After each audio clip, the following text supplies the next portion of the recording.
Halo, kumaha damang. Saatnya Anda menyimak berita Bandung bersama saya Doni Hermatra. Sejumlah berita menarik akan kami sajikan untuk Anda dan berikut 3 berita utama kami hari ini. 4 orang tewas akibat mobil minibus yang ditumpanginya ditabrak kereta api di Kabupaten Cirebon. Ribuan tenaga kesehatan honorer se-Jawa Barat kembali berunjuk rasa agar tidak dipecat oleh pemerintah tahun depan. Ruang kelas dan meja kursi rusak, kegiatan belajar murid SD terhambat.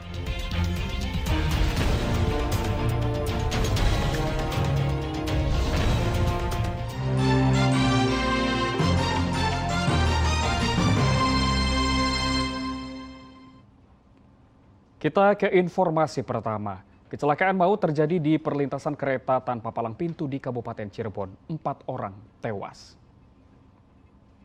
Ini yang ketabrak kereta api. Kecelakaan maut terjadi di perlintasan kereta tanpa palang pintu di kilometer 202 antara stasiun Waruduwur dan stasiun Babakan. Mobil berpenumpang ini ditabrak kereta api di desa Kalimeyang, kecamatan Karangsembung, Kabupaten Cirebon. Kecelakaan ini menyebabkan 4 orang yang berada di dalam mobil tewas. 2 orang korban meninggal di dalam mobil yang terbakar, sementara 2 lainnya meninggal akibat terpental keluar mobil. Dari ini barat mau ke masuk ke Trakmoyan gitu. Mau nyebrang ke sini. Iya. Ya tiba-tiba ya itu mah nggak tahu tiba-tiba kehajar kereta gitu. Kenceng itu, Pak. Kencang duduk gitu. Bunyinya. Keseret, Pak, itu, Pak. Apa terpental? Bukan keseret, mau terpental ke atas gitu, keluar api. Langsung kebakar. Iya. Usai dievakuasi, seluruh korban yang belum diketahui identitasnya langsung dibawa ke kamar jenazah Rumah Sakit Gunung Jati Cirebon. 4 penumpang yang tewas akibat kecelakaan ini Minggu pagi dibawa pulang oleh pihak keluarga. Keempat korban yang merupakan satu keluarga akan dimakamkan di desa Kalibuntu, Kecamatan Losari, Kabupaten Brebes, Jawa Tengah.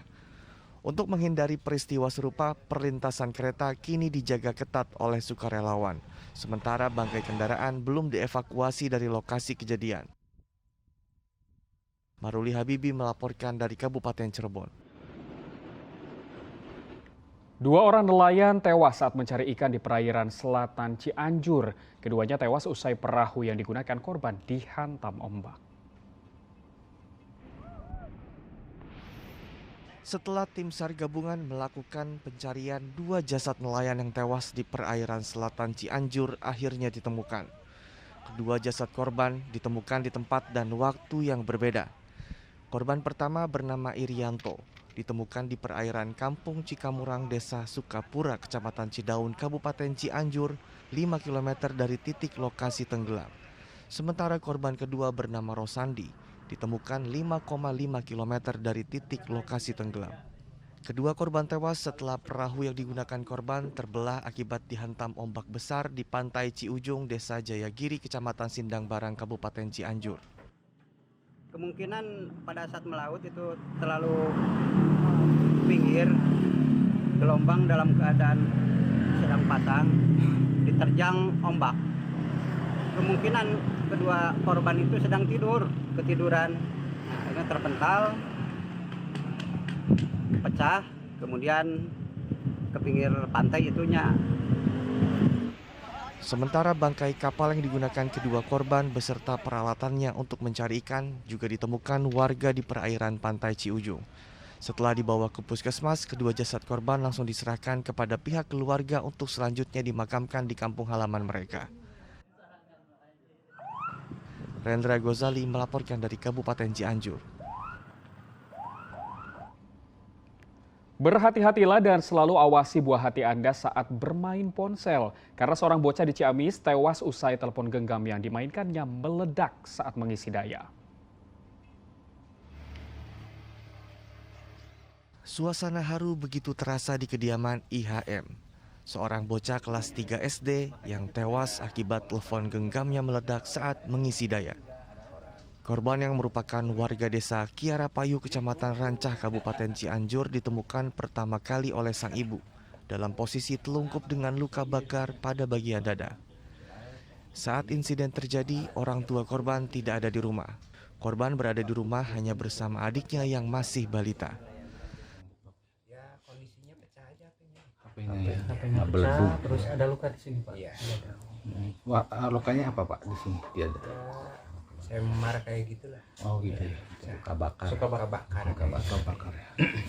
Setelah dilakukan olah TKP dan identifikasi, polisi dan pihak puskesmas tidak menemukan adanya luka akibat kekerasan. Mereka memastikan peristiwa ini murni kecelakaan. Dari hasil pemeriksaan dokter yang di puskesmas menyatakan tidak ada tanda-tanda kekerasan. Cuma ada kayak kebakar gitu. Luka bakar? Iya. Di bagian mana itu? Di bagian dada dan tangan. Saat ini korban sudah dimakamkan di pemakaman dekat rumahnya. Eko Setiabudi melaporkan dari Kabupaten Ciamis. Beberapa kasus kriminal di Jawa Barat kami sajikan dalam Kilas Kriminal berikut ini. Warga desa Jatihurip, Kecamatan Cisayong, Kabupaten Tasikmalaya yang sedang memancing menemukan sesosok jasad bayi di Sungai Cidadap. Jasad bayi ditemukan tersangkut di antara sampah dengan kondisi luka pada bagian kepala. Bayi berjenis kelamin laki-laki diduga baru dilahirkan dan dibuang ke sungai. Setelah dievakuasi, jasad bayi dibawa ke rumah sakit untuk diautopsi. Masjid Al-Furqon yang terletak di kawasan Regolwetan, Kabupaten Sumedang, kembali didatangi seorang pencuri kotak amal. Setelah mengamati kondisi sekitar, pencuri ini masuk ke dalam masjid lewat salah satu pintu yang tidak dikunci dan membawa kotak amal yang diperkirakan berisi uang sebesar 2 juta rupiah. Menurut pengurus masjid, pelaku bukanlah warga sekitar dan belum diketahui identitasnya. Polres Sumedang Jumat malam merazia beberapa tempat hiburan malam yang berada di kota Sumedang. Dalam razia ini, polisi membawa 5 orang wanita yang bekerja di tempat karaoke untuk didata dan dimintai keterangan. Dari kelima wanita ini, salah satunya diduga sebagai muncikari. Selain itu, Polres Sumedang juga menemukan beberapa pasangan muda-mudi yang bukan suami istri di sebuah hotel. Tim penyidik unit tindak pidana tertentu Tipiter Satreskrim Polresta Bandung mengungkap kasus pembuangan limbah bahan berbahaya dan beracun B3 milik PT Master Laundry di wilayah Ranca Ekek, Kabupaten Bandung. Limbah yang dibuang di sekitar pekarangan perusahaan bisa mencemari sumur resapan warga dan mencemari lingkungan. Polisi menyita sejumlah barang bukti dan menutup sementara perusahaan tersebut karena melanggar Undang-Undang Lingkungan Hidup. Sementara pemilik perusahaan berinisial EN sudah ditetapkan menjadi tersangka dan terancam hukuman 3 tahun penjara. Sudah ketiga kalinya petani di Kalipucang, Kabupaten Pangandaran kehilangan sepeda motor saat akan panen padi di sawah. Sepeda motor yang raib dibawa pencuri dinilai merupakan kelalaian dari pemilik motor karena tidak menggunakan kunci ganda saat diparkir di pinggir jalan. Polisi saat ini tengah mencari pelaku yang sangat meresahkan para petani. Aksi pencurian dengan modus hipnotis menimpa seorang pemilik kios kosmetik di Pasar Induk Cianjur, Kecamatan Cilaku, Kabupaten Cianjur. Pelaku yang diduga merupakan warga negara asing menggondol uang puluhan juta rupiah milik korban. Korban yang tak sadar disuruh untuk memindahkan uang oleh pelaku. Dalam sekejap, uang yang ada di dalam tas korban masuk ke dalam saku celana pelaku. Korban baru sadar saat akan menghitung hasil penjualan yang sudah raib dibawa pelaku. Polisi menangkap seorang pria yang sudah 3 kali memamerkan kemaluannya kepada pengendara motor perempuan yang melintas di Kecamatan Cikampek dan Kota Baru, Kabupaten Karawang. Selain itu, pelaku juga masturbasi di atas sepeda motornya. Penangkapan pelaku berawal dari video viral dan identifikasi plat nomor kendaraan pelaku. Atas perbuatannya, pelaku dijerat dengan pasal 36 Undang-Undang Pornografi dengan ancaman hukuman 5 tahun penjara. Seorang mayat dengan jenis kelamin laki-laki ditemukan seorang pekerja jalan di dasar jurang pinggir Jalan Raya Sabuk Geopark Ciletuh, tepatnya di Kampung Balewer, Desa Girimuk di Kecamatan Ciemas, Kabupaten Sukabumi. Penemuan mayat ini berawal saat saksi menemukan sarung tangan dan kacamata di pinggir jalan. Saat ditelusuri, saksi juga mencium bau busuk dari bawah jurang. Jasad ini merupakan tukang ojek bernama Salman yang dilaporkan hilang sejak 12 hari lalu. Usai dievakuasi, jasad Salman langsung dibawa ke rumah sakit untuk kepentingan autopsi. Tim Liputan melaporkan. Terdakwa kasus penipuan investasi opsi biner Doni Salmanan akhirnya menjalani sidang perdana di Pengadilan Negeri Kabupaten Bandung. Terdakwa kasus penipuan investasi dengan modus perdagangan opsi biner fiktif, Doni Salmanan, Kamis lalu menjalani sidang perdana di Pengadilan Negeri Kabupaten Bandung. Doni yang mengikuti sidang secara daring dari Rutan Jelekong dituntut jaksa telah menipu para korbannya sebesar lebih dari 24 miliar rupiah. Memang sekarang masih pandemi, jadi masih masih offline ya, hybrid. Terdakwanya di sana, kami dengan pengacara di persidangan. Doninya di posisinya di tahanan apa di kejaksaan? Di lapas narkotika di Lekong. Dalam sidang, kuasa hukum terdakwa meminta penangguhan penahanan kepada hakim.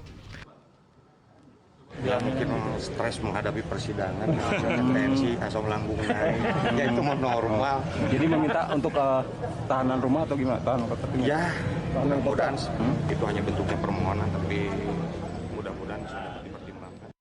Sedang di luar kantor pengadilan, 20 orang korban penipuan oleh terdakwa Doni Salmanan berunjuk rasa membentangkan spanduk dan poster yang isinya meminta agar uang mereka yang ludes dalam perdagangan opsi biner fiktif melalui platform Quotex oleh Doni Salmanan bisa dikembalikan. Dulu kan dari Barreskrim ngomong kalau kita harus bentuk paguyuban agar uangnya bisa kembali. Nah, ini kami sudah buat paguyuban, sudah ada ketuanya, sudah mengikuti aturannya lah. Jadi ya harapannya kami uangnya bisa kembali. Dalam kasus ini, Doni Salmanan disangkakan pasal berlapis, mulai Undang-Undang RI Nomor 11 Tahun 2008 tentang Informasi dan Transaksi Elektronik (ITE), kemudian pencucian uang dan pemberantasan tindak pidana pencucian uang dengan ancaman pidana penjara selama 20 tahun. Muhammad Abbas melaporkan dari Kabupaten Bandung.